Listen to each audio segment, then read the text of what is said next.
I'm ready when you are. Oh, excellent. Great. Just got 7 seconds left on this YouTube ad, so... What's the ad for?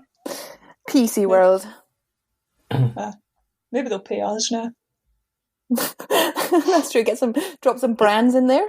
Curry's I love PC World. Yeah. I bought this laptop from Curry's PC World, and it has been entirely sufficient. Well, the music's ready now. Great. Fuck off, PC World. Yeah, load of shit, PC World. Bloody scam con artists. Well, they're going to ask for their money back, Michael. Yeah, and you can use offer code Secret Film Club to check out for a 5% discount. But it's a load of crap, so don't bother. Okay, I'm going to play the music. Great.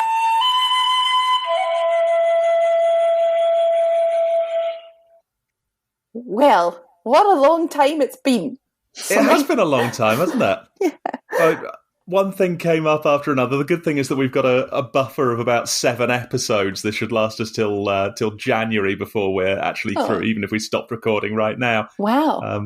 So we're doing pretty good. So we have the freedom to take a couple of weeks to get together at the moment. And we have the freedom to, but it doesn't mean we should. I think it's important that we true. aim to meet every day. Yeah, let's get on with it, guys. Let's stop slacking. Anyway, this film was Une Femme et une Femme, which was worth waiting for. Laura, where did you come across this one? Well, I think they made us watch this in my film studies class, which I took in 2011. So I don't think I saw the whole film. I think I just saw like highlighted bits. So I was kind of just curious to see what it was like from start to finish. And okay, want to know what you all thought of it. Great. First off, I want to know what Fernando thought of it. I did like it. I thought it. Yeah, I really liked it. Yes, I thought it was a great film. In fact, I would watch it again. Excellent. Brilliant. Glowing praise. Michael, Claire? I enjoyed it. I went to check my notes because it's a little while since we watched it, and I didn't make any because it turns out I was just watching the film, which probably makes for a poor discussion, but indicates that it was a good couple of hours of my life. Michael? I thought it was brilliant. Really? I really liked it. Yeah, It was really fun, really entertaining. It was super artsy and crazy and French, which I thought matched up with the film club very nicely. Mm-hmm. Absolutely. And I also didn't take any notes, but I was delighted to discover that it was very easy to follow. There were just the 3 characters, and I loved it. Oh wow! Made me laugh lots. How about you? Lovely. I thought it was shit. No way. No, I did. I thought it was parts of it were good, and it was very charming. Yeah. I found it was charming, and I liked quite a lot of it, and I really enjoyed watching the characters, and I liked them. And there were just parts of it where it didn't really strike the right note, and I thought it was quite sexist at times, and I was also just a bit like, this was better when I just saw like little clips here and there. But no, I did like it, but I had some problems with it. But I'm really glad that you all liked it. I thought everyone was going to hate it because it was really weird and artsy and like. Yeah, that is usually not something I enjoy. But it was fun with it, wasn't it? It wasn't like song to song or whatever, where it was just a load of crap that was just really slow and boring, and it had some flair, it had some pace. Whoa. I hope that you take that comment back. I will not take it back, sir. Then we just should end this conversation right here, right now. When will it be convenient for you to meet me, sir? Sorry, I was just editing the Barry Lyndon episode. Oh, I forgot we'd watched Barry Lyndon. Oh my god, I'm excited about that. That's great. Do you demand satisfaction, Mike? I demand satisfaction. Pistols at dawn. Who'll be your What a great second? film. What a great film. Oh god, we're the seconds, Laura. Yeah. I want Claire as my second. Rude. Oh, damn, I wanted to be Fernando's second. Yeah, that's fine. I'm happy with Fernando. Yeah.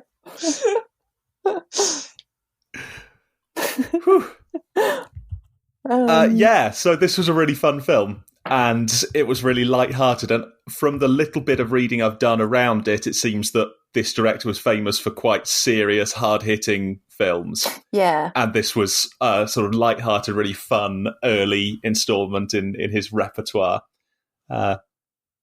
And yeah, it was just, I smiled all the way through. It was a joyful film, and it was silly, and it was subversive, and it definitely deserved that silver bear that it won, or whatever. Silver bear?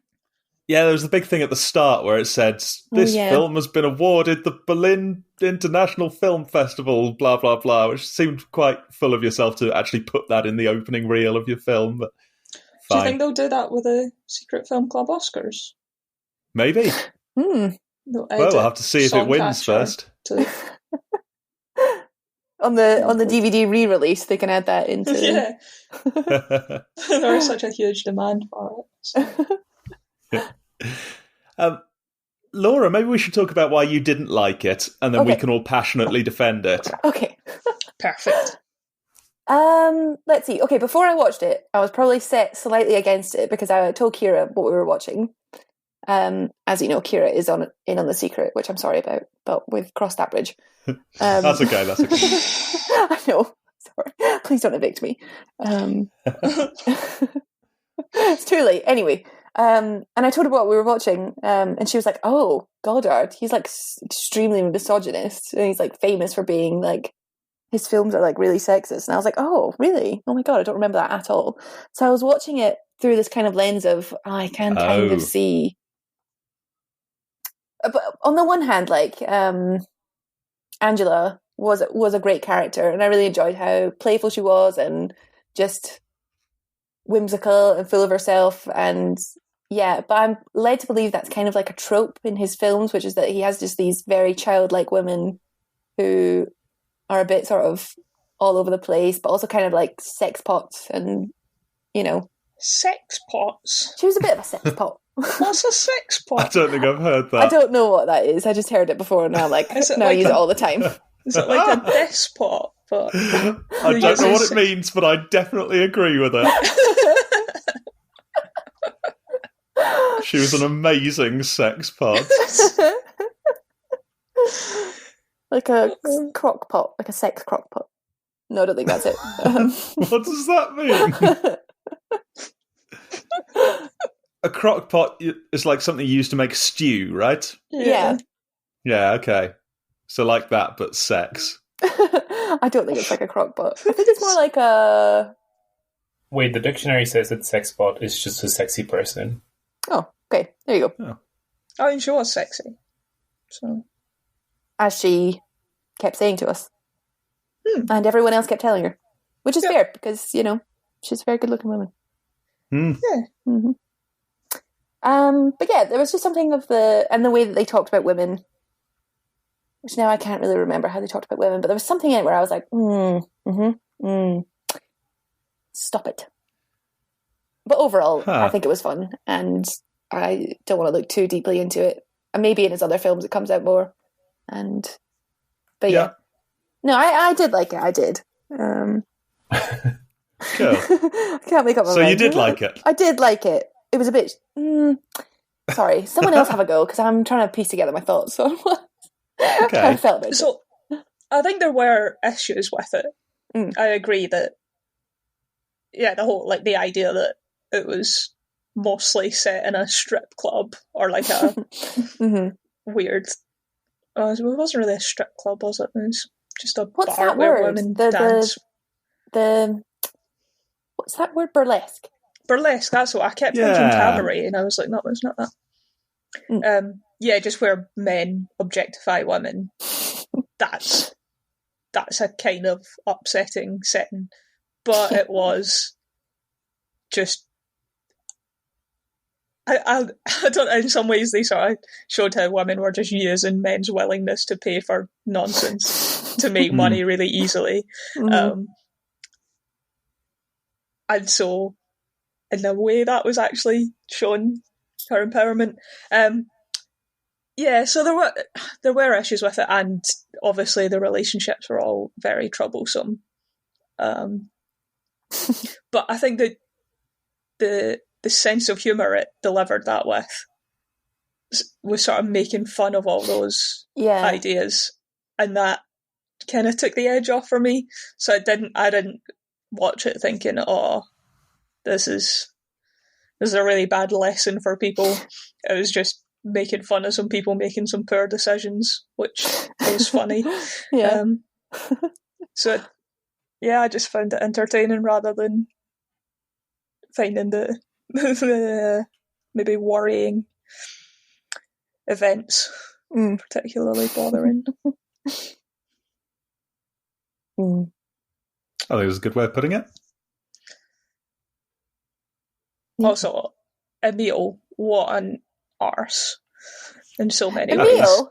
I thought the other one was worse. I hated the other one. Oh, really? What was the other one's name? Alfred. Alfred. Was it Alfred? Yeah. I kept wanting it to be Albert because I don't know. That's an actual French name. Sounds more French than that. Yeah, Emile was a great character because he was so rude and dismissive, but you could tell at the same time that he really loved her, and the whole thing, that they made a big point of how the whole thing was a massive joke, that they were just kind of playing these games with each other. Yeah. They had a very dysfunctional relationship, which was quite entertaining to watch. And I liked how Emile and Alfred, there were no hard feelings between them at all. They were just really good friends who knew everything that was going on and were just like, oh, what's she like? I really enjoyed that scene with the book titles when they're great. Up. Yeah. Yes. Claire and I had a little go with that afterwards. Did you? But we packed most of our books away in boxes for moving house, so there were only like 6 on the shelf, but we managed to come up with a couple. Actually, they're including the ones I have saved for you, Laura. So at one point, I did just call Michael Satan. Which was... What book am I getting? The Satanic Verses. Oh, great. Yeah. Yeah. Cool. What's the other one? The Margaret Atwood one. Oh, yeah. The Blind Assassin. The Blind Assassin. Oh, yeah. Oh, good. I'm looking forward to them. I think you called me an ass using that one, didn't you? Yes, I did. Which was rude. I feel like you're getting the spirit of it. Yeah. You don't want to say nice things with books. Absolutely not. Yeah, it's just so funny, them standing next to each other and picking them out so that they could go back to bed. Yeah, I like that. They're refusing to talk to each other but still wanting to argue. Yeah, it was very sweet. Yeah. It was, yeah, it was all very sweet, actually. Very charming. Like, just watching them. And again, I'm going to say subversive. Yeah, why do you say that? Because that's not something I got from it. So it came out in 1961, and we should remember that. And that I'm thinking of any earlier films that were anything like this, and I just can't think of a single one. Like 1950s cinema was, at least everything I've seen, was so conservative. It was so normalistic, I want to say. Like, I think that's a word I've made up, but it didn't have these crazy risks that you would take. Normative, why not? And we had this stuff like the Hays Code and all of that we're used to seeing in these old films. And this, it had, first of all, the main character, works as a burlesque dancer in a strip club. and this is presented as a completely normal thing that we should be totally on board with that, and it's totally fine because, you know, stop being such a prude. Mm-hmm. People get naked and have sex. This is natural. And this whole thing where, like, she has this relationship with two different men and they're kind of okay with it. It's like this crazy menage a trois situation where she's sleeping with both of them. And again, like, I feel like any film as old as that or older would make a point of how she's you know, doing something that's morally wrong, and that would be a point of drama. Whereas for this, it was a point of fun, and the conclusion of it was, you know, she slept with another man to make him jealous, and that's what won him over in the end. And wasn't that fun? Good on her. And that was just so refreshing and so enjoyable to watch. You know, even if we don't necessarily agree with all of those messages, it's fun, and it makes you think about things in a different way, and I really enjoyed that. Yeah, well, that's great. Yeah, I see what you mean. It is. I'd forgotten that it was 1961. That is early. Yeah, this is like before. Oh, well, maybe things were different in Paris, but before what we'd call the sexual revolution and all of that. Mm-hmm. I could imagine this film coming out in America or the UK in 1969 or 68. Mm-hmm. But 61, wow.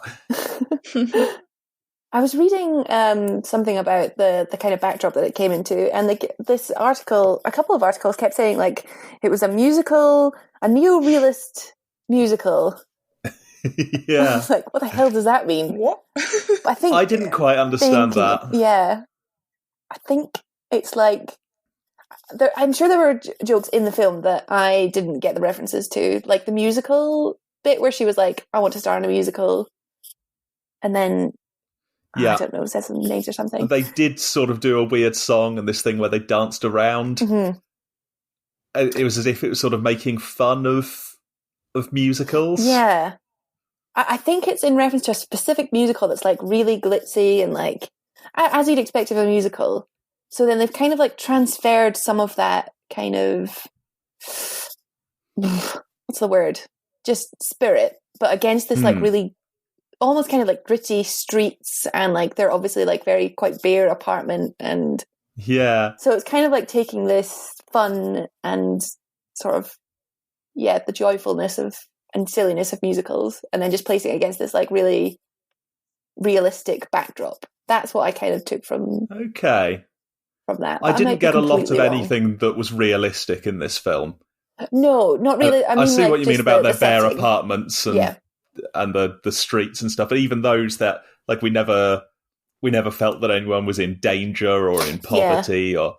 That said, it kind of showed this, that they were all kind of just about getting by on their salaries, and they were talking about how she was working in the strip club because Emile didn't make enough money to keep their apartment on his own, and again, that could have been a dramatic and gritty point, but they just did nothing with it. They just had it be a really fun story with Mm-hmm.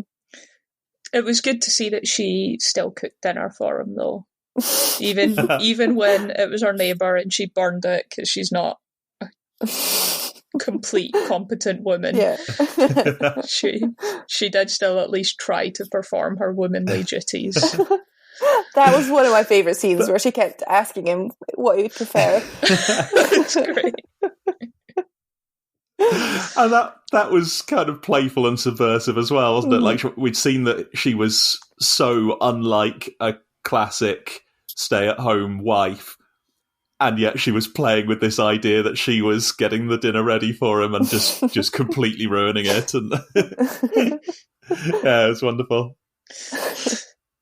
So it was the neighbour that made the roast for them, wasn't it?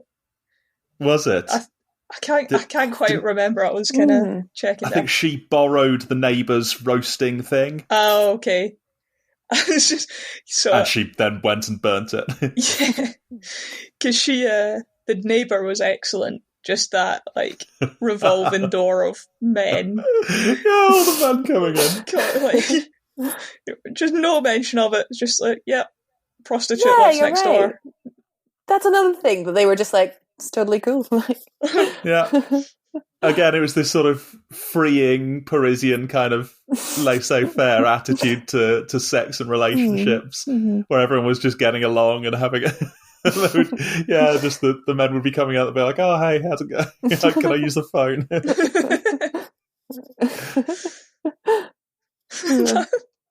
That one couple that were just kissing outside for the entire film.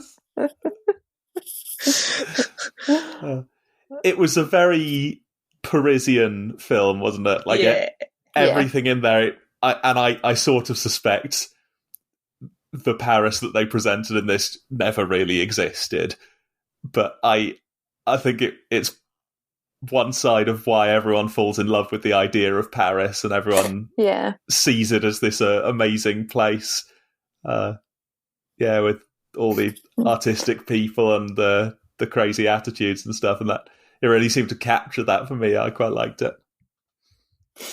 It's like when we even just like the coffee shops she'd go into and stuff had this whole Parisian style. It was beautiful. Sorry, go on, Laura. It's a bit like in Shaft when we're seeing like this version of New York that probably didn't exist, but I just want to believe it. And for New York, they were probably making it kind of worse than real life. They were emphasizing how gritty and how full of crime it is, and that there was some truth in that, I think, as I hope there was some truth in this, that there was some of these attitudes, but obviously just exaggerated so much. Well, this is not long after Simone de Beauvoir was this was around the time she was writing and stuff. I kept just imagining her in, what was it, Sartre she lived with. Okay. And that being their life, except she was going off to lecture at like the Louvre or whatever, the Lycée, wherever she taught.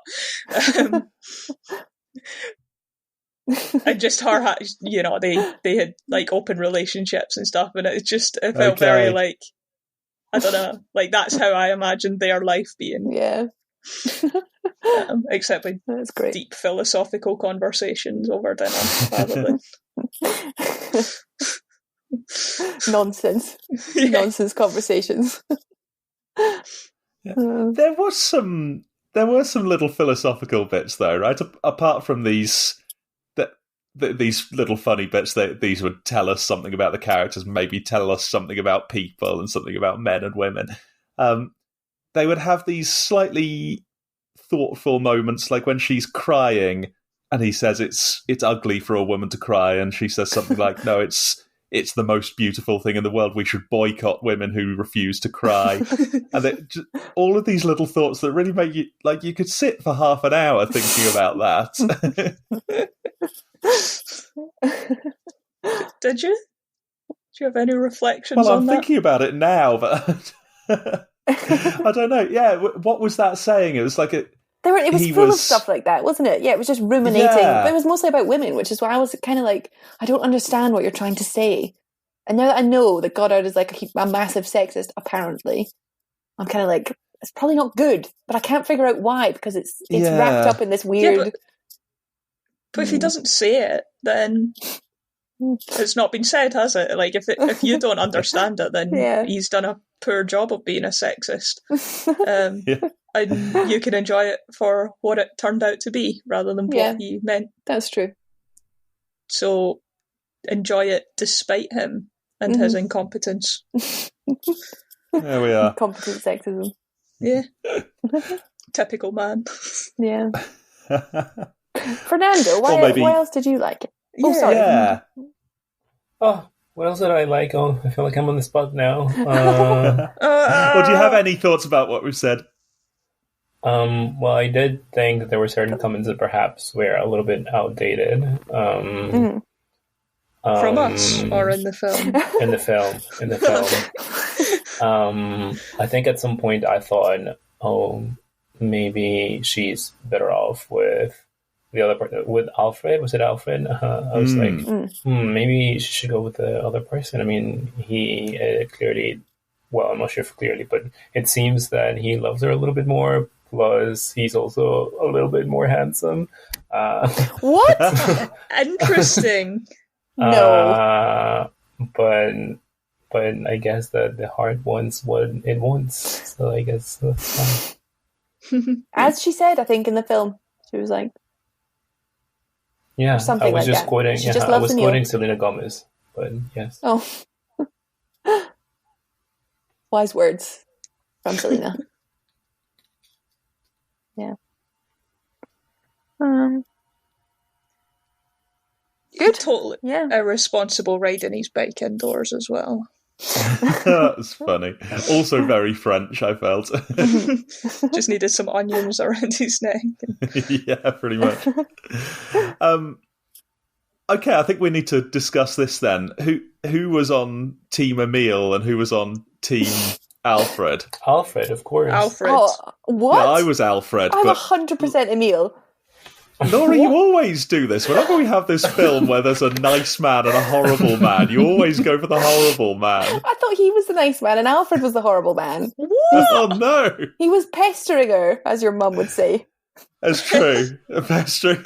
Oh, he loves her so much that he won't leave her alone. In fact, that was An American in Paris, which is probably what this film was playing off of, talking about American musicals. Mm-hmm. Oh, yeah. And that film does have this poor woman who just wants to work at the jewelry store, and he like bothers her at work and keeps pestering her and like following her around, and she keeps saying, "No, monsieur, I don't want to." and then eventually he does it enough that she just snaps and goes, "Oh, okay, monsieur, I will go on a date with you." And the whole modern audience goes, "Oh, come on, that wouldn't happen." And my mum goes, she liked him after all. So what? Yeah, was there a bit of that with Alfred? But it didn't feel like pestering. She never asked him to leave her alone, did she? She just said, "I don't want to go out with you." Yeah. But yeah, he was very persistent.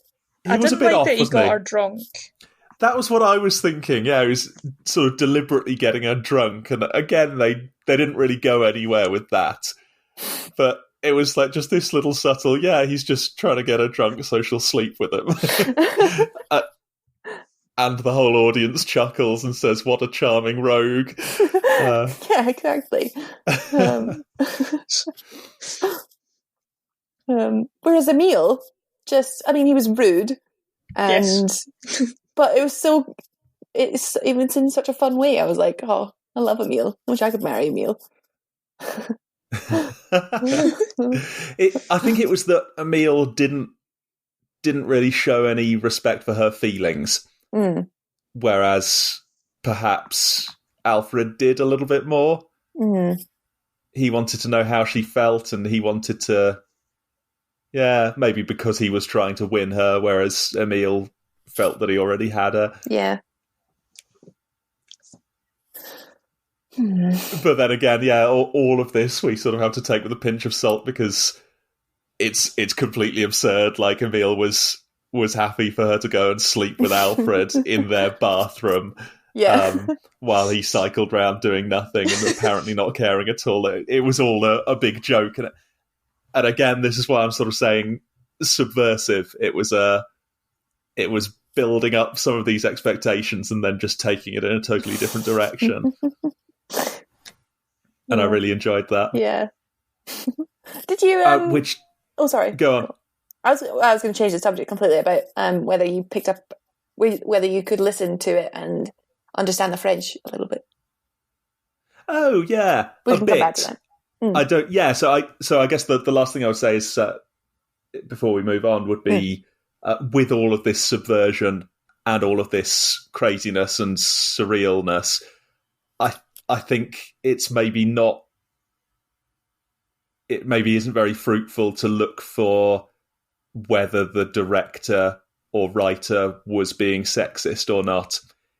It's very difficult to pull a coherent message out of this.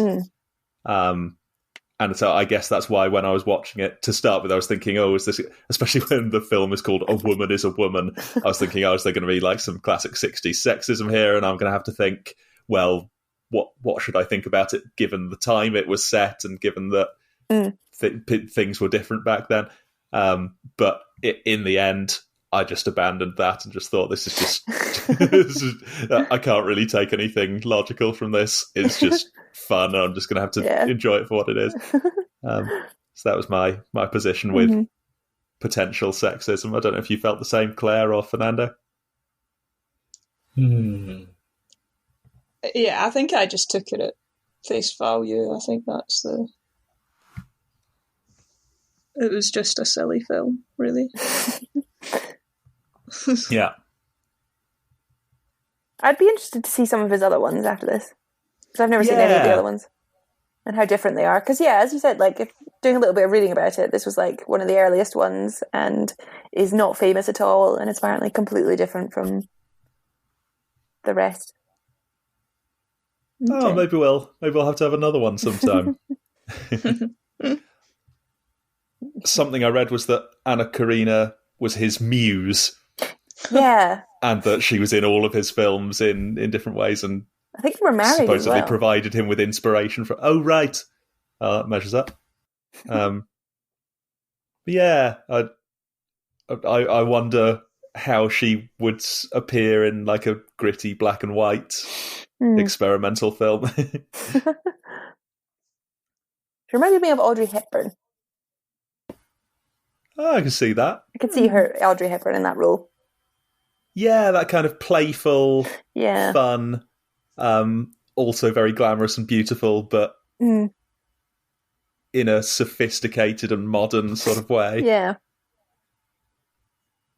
Yeah, I like that. Do you know, I can't think of who I'd cast nowadays.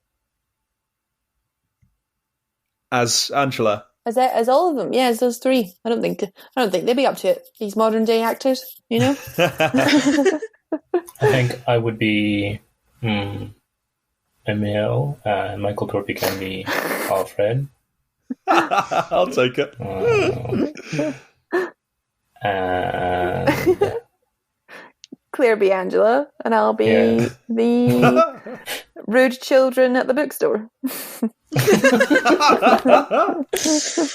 It's perfect. I reckon Emma Stone could do it. Yeah, I think you're right. Yes, that's that about would right, be a good, it? Definitely. Oh, well done. Yes.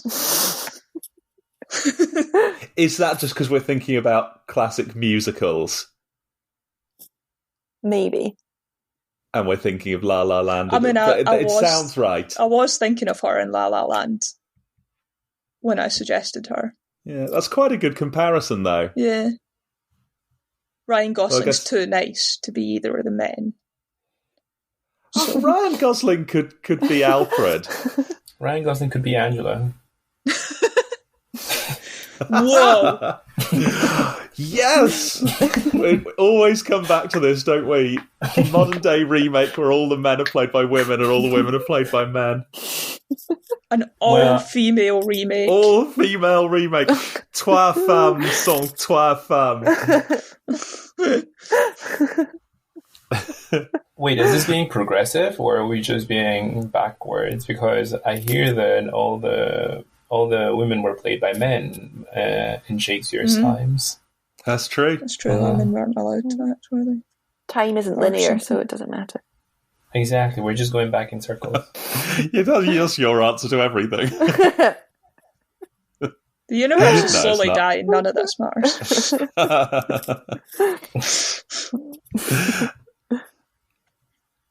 So as for the French, I was pleased to find that I got quite a lot of it. Oh, excellent. I don't think I'd have been able to follow the plot anywhere near if I hadn't had the subtitles. There were definitely lots of whole sentences that I didn't get any of, so I needed it there. But yeah, there's enough that I could sort of tell the difference between the literal translation and the quite interesting translation that we watched. Oh. Assuming I gave you guys the USB stick with the... I mean, I gave you the... legitimate version. Legitimate version got the rights to something didn't break the law. I had the DVD until it got destroyed in the flood. I've had the DVD for like 8 years and I never watched it. And then it got ruined in the flood. So I was like, that's probably what made me pick it, because I was like, oh, I forgot I even had this. Pick it. Yeah. Even though I now can't watch it on this. Anyway, go on. What were you saying? What was the flood? My flat flooded and destroyed everything. I tell you about this. Over the summer. They kicked us out of halls. This summer? Yeah, they kicked us out of halls, and then my flat in Hall flooded when I was away. Ruined everything. Yeah, it was like a burst water pipe or something. Yes, I remember now. Oh, I yeah, saying that's the flood, like, quite melodramatically. I mean, like, the burst pipe that let loads of water into my room. Yeah. And destroyed my belongings. Yeah, okay. I had the idea that you had taken most of your stuff with you. No, I left most of it behind. When you left for a while. Oh, yeah. That sucks. Yeah. Oh, bad luck. Yeah. Well, I'm glad you've now watched it anyway. But yeah, I don't know how much you picked up on the translation that we had there with the subtitles, but that they had a clear decision. Fernando's talked to me a lot about the interesting facets of making a translation, how many decisions you have to make. And it seems that whoever translated this decided, I want this to apply to people who don't understand French at all. And so they had, whenever there was wordplay, they had created a new pun in English that would be sort of equivalent to the same kind of thing. Even the most obvious bit was at the very end. Do you remember the last line? Yeah, I was like, how does that translate into English? I just don't understand this. Yeah, so that the translation was not quite right.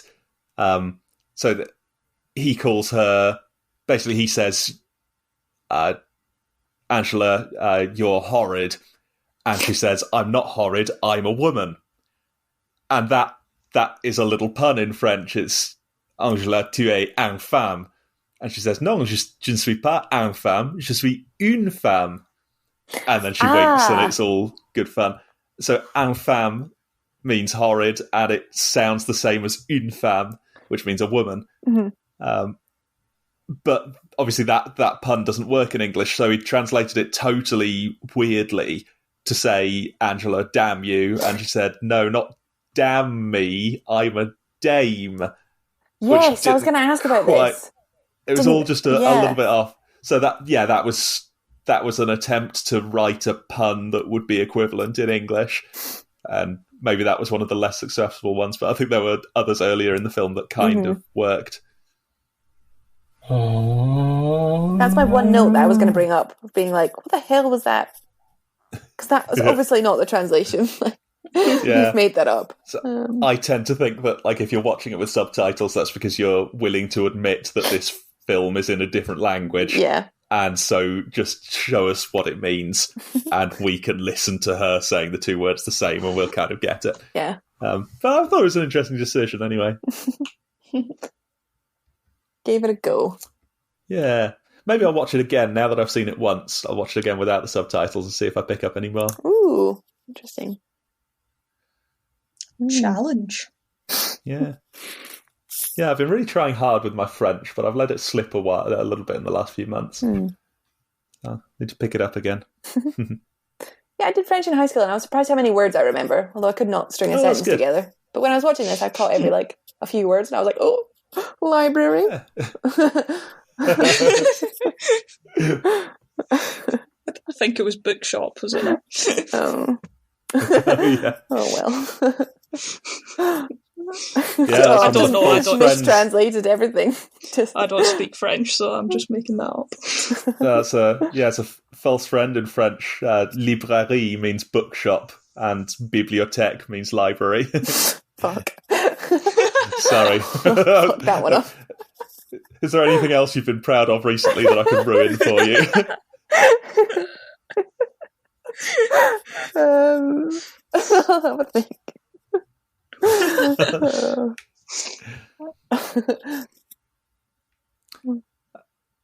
I'm trying to think if I've got anything else to say. I think I've said everything. I thought this was a great film. I really enjoyed the playfulness and the fun. I'm so glad. I was so prepared for everyone to be like, what a crock of shit. What a sex crock of shit. It was not a crock of shit. It was not Babes in Toyland. Yes. It certainly wasn't. But on that note, what are the link? What's the link? Oh, a woman sort of, I guess commentary on women in relationships. Mm. A woman being like, I'm just a woman, I'm so ditzy, I can't remember anything or do anything right, which is exactly what the bloody I can't do math song was. Oh, that song. And one was a joke and one was sickeningly in earnest. Sincere. Yeah. Oh. I'd forgotten about Babes in Toyland. Was that the last one we did? I think so. Wait, was it? Yeah, I think it was. Yeah, it must have been. Oh, God.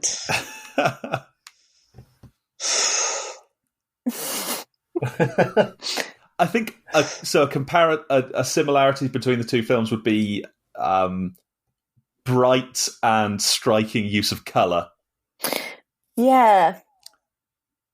When I first checked that the download was okay. I mean, checked that the legitimate version I got was okay. I skipped to a couple of scenes. I was like, oh man, this is looking artistic and crazy. I wonder why it's not in black and white. That seems like black and white would be just the thing for this. But then actually watching it, the whole thing is so vibrant and colourful. Yeah.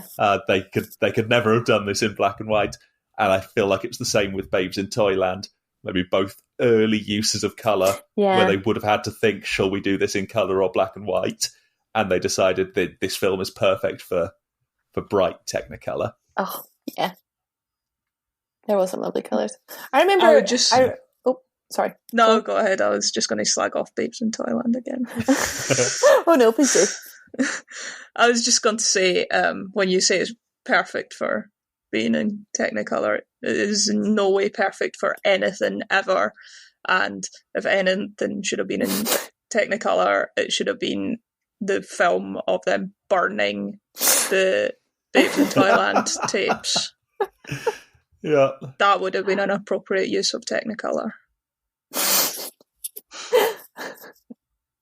I like it. I agree. Although we never got the joy of Barnaby. I bloody love Barnaby. I don't even remember Barnaby now. The villain. Ugh. The Dick Dastardly. Yeah. Yeah. Ugh. Oh, I'm just having a little bit of a breakdown remembering that. It was something, wasn't it? I'll remember it forever. It was something. Yeah. Can we go back to talking about the fun sexist film again? That was more fun. Do you have any more thoughts about Femme? Me? Who? Yeah, Claire. I think Laura and I are done.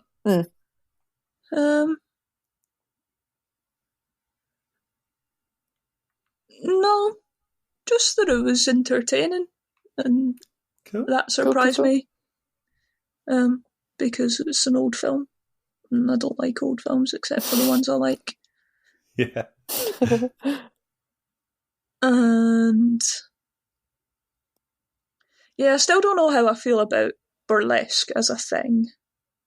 Mm. And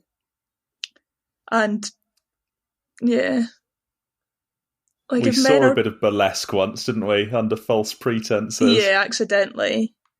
Accidental burlesque. And it's just awkward. Yeah. I don't... Like it... Is it harmless? Like, because... But also... It is quite harmful because it's sort of revealing and stuff. It's not black and white, is it? It's very much like, okay, it's adding to the sexualization of women and the objectification of women by men, but also it's like women's choice to do with their bodies what they want, and some women find it empowering, and I think that was a message from this film, was the empowerment. But also it still made me really uncomfortable. So, yeah, I don't think I'll ever. Yeah, I think I'm I still have trouble with that as a premise, as a thing. Yeah. I don't know if she did find it empowering. Maybe she did. I don't know. I don't think it was clear on that. I think it was very much like they made it clear that she had to do this for money, which is fine. Like, that's perfectly legitimate. Yeah, she had a skill that she could sell. Yep. It seemed to me that she enjoyed her work. Yeah. I just remember her like little song about how she's just extremely beautiful. Which again, I'm just not getting a whole lot of nuance. Maybe that's not what I need from it. I just feel like, again, I'm being like, that's the director being like, look at my sex pop.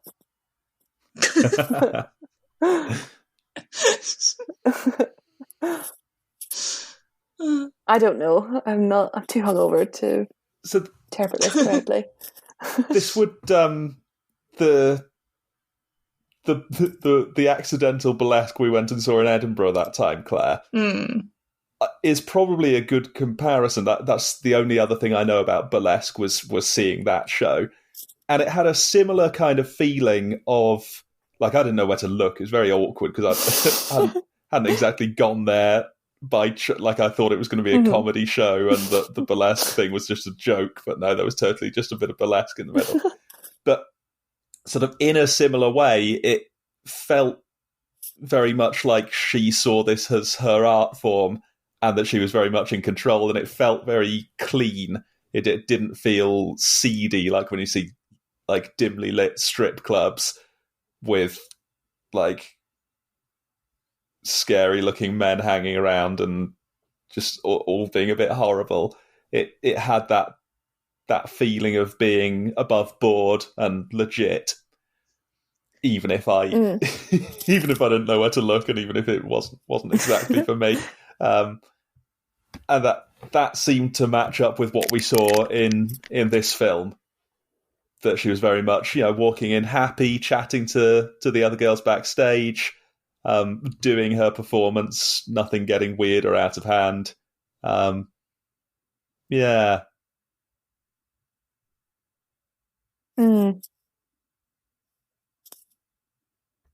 Yeah. Still.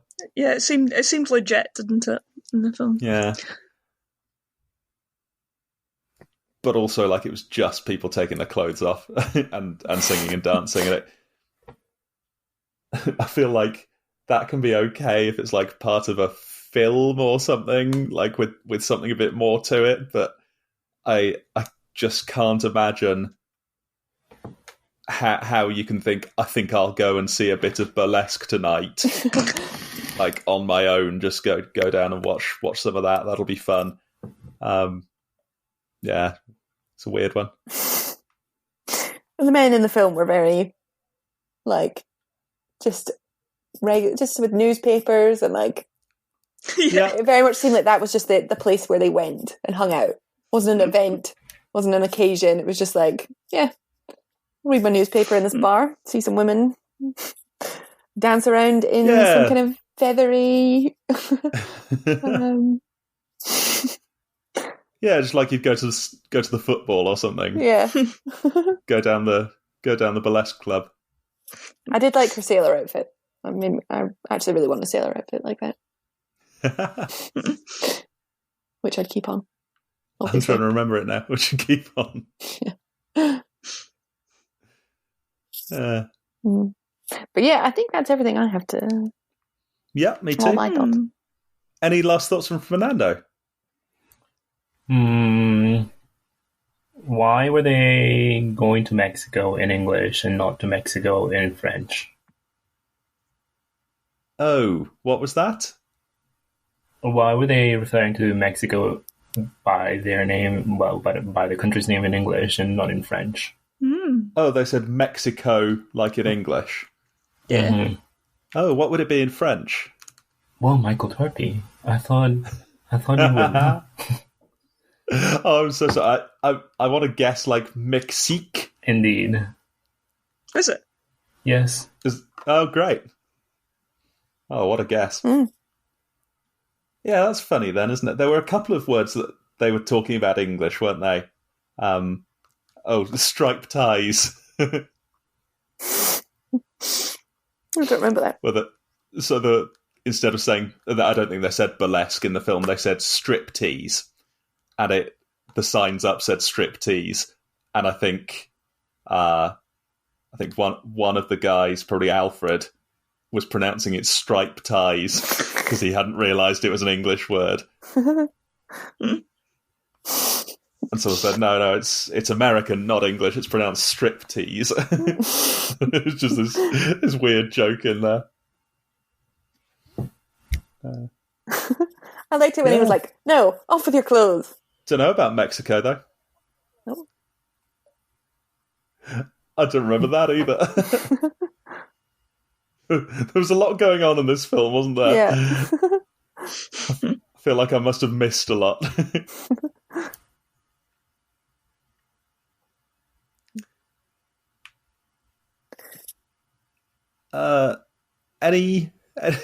I'm gonna Melvin brag it again.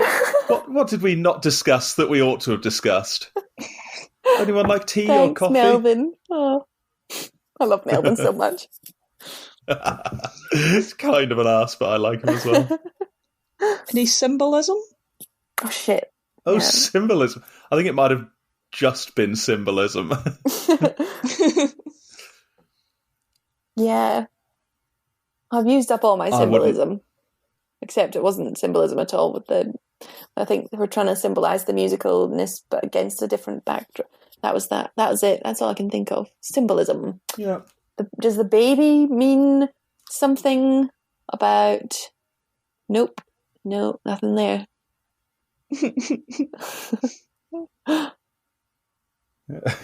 Are we doing this again like with Rashomon? We're like, what was the baby meant to represent? Sometimes maybe a baby is just a baby. I don't know. Well, the baby in Rashomon was the knife. Was the knife. And the medallion symbolises the innocence of the baby.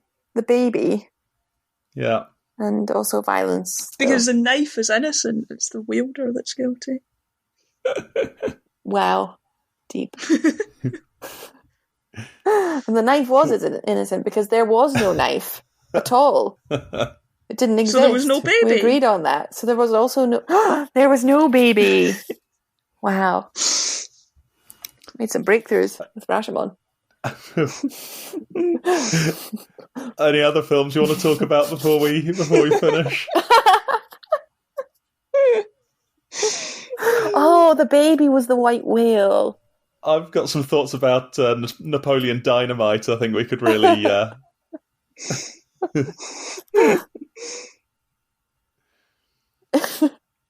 Oh, come on, there must be something. Well, I think we talked a lot about the symbolism in this film in a way, didn't we? A lot of the motifs and the different ideas that go through the film. And yeah, seems good for me. Yeah. Okay. Symbolism. Maybe if I just Google it quickly, then it'll give us something.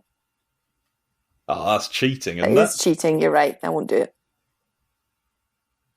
I'm still doing it, I'm sorry. Oh. I think if you've still got your notes from your film studies course, then that's allowed. Oh, I wish I could find my notes. But they're shit. Because I was like 19. Didn't have any deep thoughts at 19. Yeah, I remember when you just write down stuff just so it looks like you've written something down. There's a cow in the corner. Yeah. Ah, yeah, good point. I was reading Macbeth at school, and the guy was obviously not one of the overachievers in the class, and he just underlined like most of it without writing anything. And then he'd also, so that like I'd had the previous copy from someone else, so the copy I was reading had all these attempts at notes on. And one of the bits is this incisive comment that Lady Macbeth says, "You lack the essence of all natures, sleep." And he'd underlined it and written, "She's saying he needs to sleep." Like as if this was a This amazing literary analysis. But yeah, that is what she's saying. Yeah, deciphered it. That was probably the deepest part of Macbeth, wasn't it? Absolutely. Nailed it. Any last thoughts then? Not for me. I think I'm good. I'm ready to finish. Yep. Yeah. Yes. Excellent. Good. Here comes the music.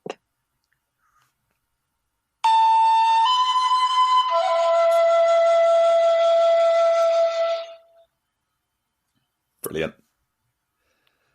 God, I am just nailing that every time nowadays. Yeah, we haven't had any screw-ups for a while now. I don't even notice that you get it right now. It's just I just expect it now. Lovely.